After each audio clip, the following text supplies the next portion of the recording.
Assalamualaikum warahmatullahi wabarakatuh. Alhamdulillahirabbil alamin. Tak henti-hentinya kita senantiasa mengucap rasa syukur atas kehadiran Allah Subhanahu wa taala yang telah memberikan kita nikmat kesehatan, kesempatan sehingga kita bisa hadir pada pagi hari ini. Salawat serta salam tak lupa kita curahkan kepada junjungan kita yakni Nabi Muhammad SAW. Baik, langsung saja perkenalkan kami dari kelompok 1 akan mempresentasikan terkait sistem mesin dan manusia. Saya Nurul Hikmah selaku moderator. Saya Meriska selaku pemateri. Saya Resti Amelia Putri selaku pemateri. Saya Nur Amalia Rahma sebagai pemateri. Baik, saya akan menjelaskan materi pertama kita yaitu pengertian sistem manusia dan mesin. Pengertian sistem manusia dan mesin adalah sistem yang menjadi kunci penghubung antara manusia dengan teknologi sekarang di era digital ini. Namun, industri modern hari ini memainkan peran yang sangat penting dalam peningkatan efisiensi dan kualitas proses otomatis. Selanjutnya adalah mesin. Apa itu mesin? Mesin itu adalah sebuah objek fisik yang termasuk peralatan, perlengkapan, fasilitas, benda-benda yang digunakan manusia dalam melakukan pekerjaannya, seperti mesin cuci, kulkas, dan sebagainya. Baik, selanjutnya adalah materi kedua, yang mana materi kedua ini berisi model hubungan antara manusia dan mesin. Di sini terdapat 3 model hubungan antara manusia dan mesin. Yang pertama adalah manual man-machine system, yang dimana sistem manusia secara penuh berfungsi sebagai sumber tenaga dan pengendali langsung yang dikenal sebagai manual system. Contohnya dalam kehidupan sehari-hari kita seperti blender, mixer, yang dimana kita memegang kendali penuh untuk menggunakan mesin tersebut. Yang kedua adalah semi otomatik. Semi otomatik adalah sistem manufaktur yang menggabungkan tenaga kerja manusia dengan mesin otomatis. Untuk menghasilkan barang dalam sistem ini, beberapa tugas dilakukan oleh operator manusia, sementara yang diselesaikan oleh mesin. Contohnya seperti mesin AC yang kita gunakan sehari-hari, di mana kita memegang kendali untuk mengatur suhunya, namun mesin tersebut akan mati secara otomatis jika mendapati suhu yang paling tinggi. Kemudian yang ketiga adalah otomatik, di mana proses pengerjaan didominasi oleh mesin sehingga elemen manusia hanya sebagai operator. Di sini bisa kita ambil sebagai contoh adalah blender dan mesin cuci, di mana tersebut akan berfungsi secara sistematikanya dan kemudian selesai setelah pengerjaannya selesai. Baik, selanjutnya adalah perbedaan antara manusia dan mesin. Yang pertama, dari segi kecepatan, manusia itu lebih lambat, sedangkan mesin itu lebih cepat. Kemudian yang kedua, kekuatan. Manusia itu kekuatannya lebih kecil, terbatas, dan juga berubah-ubah. Sedangkan mesin itu dapat diatur dengan baik dan juga bisa diperbesar dan tetap. Kemudian yang ketiga adalah memori. Manusia itu mampu mengingat segala macam, sedangkan mesin bisa tapi sesuai perintah. Kemudian yang keempat yaitu berpikir. Manusia merupakan induktif yang baik dan mesin merupakan deduktif yang baik. Kemudian yang kelima adalah kepintaran, di mana manusia mampu beradaptasi, meramal, dan juga menganalisis. Sedangkan mesin itu keputusan ya atau tidaknya bergantung dari program. Baik, selanjutnya adalah mekanisme. Adapun istilah-istilah yang terkait dengan mekanisme mesin, yang pertama adalah recording display, di mana recording display ini yaitu memberikan informasi terkait progres suatu proses kinerja mesin.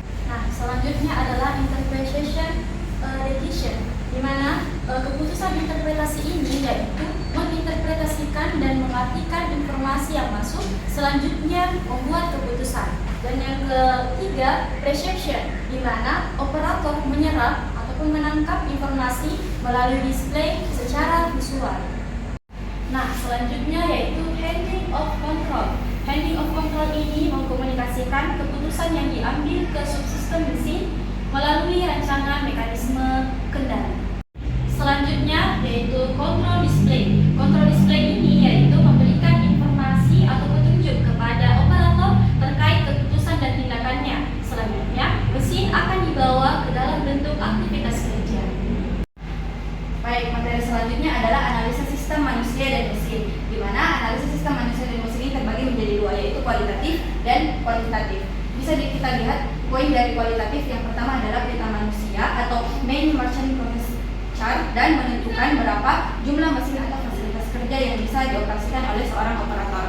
Nah, dari analisa sistem manusia dan mesin kualitatif ini biasanya menggunakan metode wawancara, observasi, studi lapangan, ataupun survei langsung, di mana tujuannya untuk memperdalam bagaimana sistem manusia itu bekerja dengan mesin, di mana mesin dapat meningkatkan kinerja dari manusia ataupun lingkungan yang dapat ditingkatkan dengan ergonomis. Contoh dari analisis sistem manusia kualitatif itu dengan mengamati bagaimana kinerja dari operator pabrik merespon tampilan mesin dan mengevaluasi kenyamanan atau kebisingan yang terjadi. Lanjut ke analisis sistem manusia dan mesin kuantitatif. Jadi perbedaan dari kualitatif dan kuantitatif ini cukup jelas perbedaannya. Di mana poin dari kuantitatif bisa kita lihat yang pertama adalah pengembangan model matematis dan lebih teliti, akurat serta memasukkan variabel biaya dalam proses analisanya.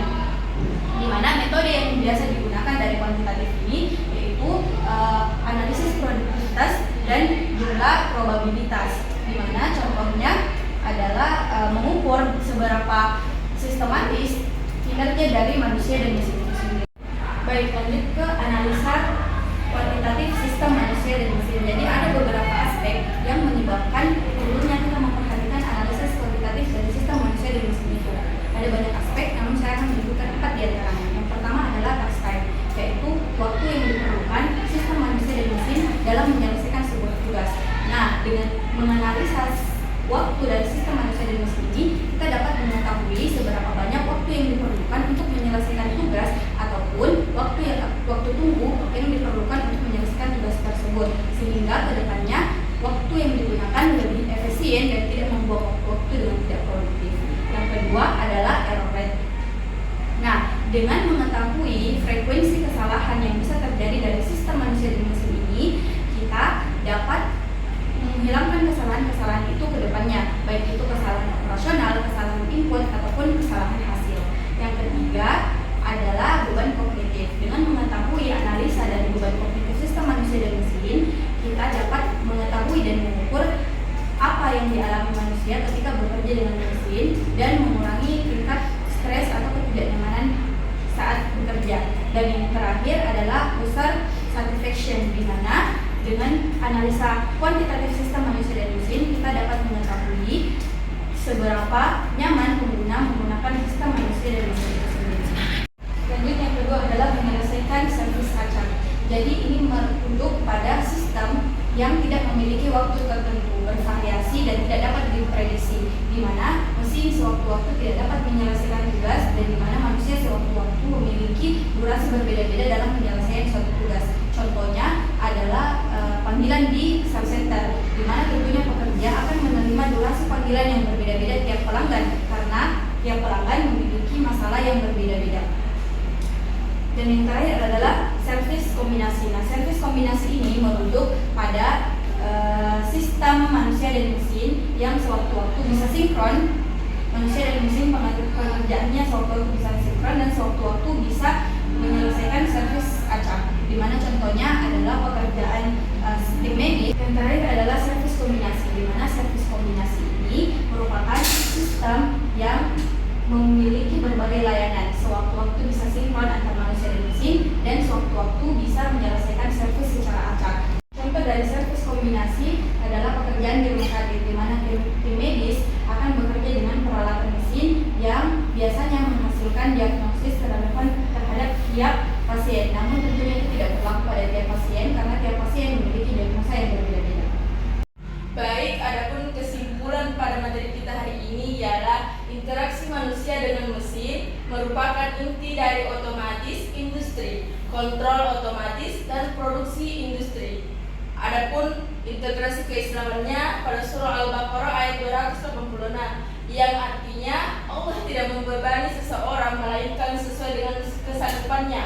Ayat ini relevan dengan konteks ekonomi karena mengajarkan bahwa manusia tidak boleh dibebani pekerjaan yang melebihi kemampuannya.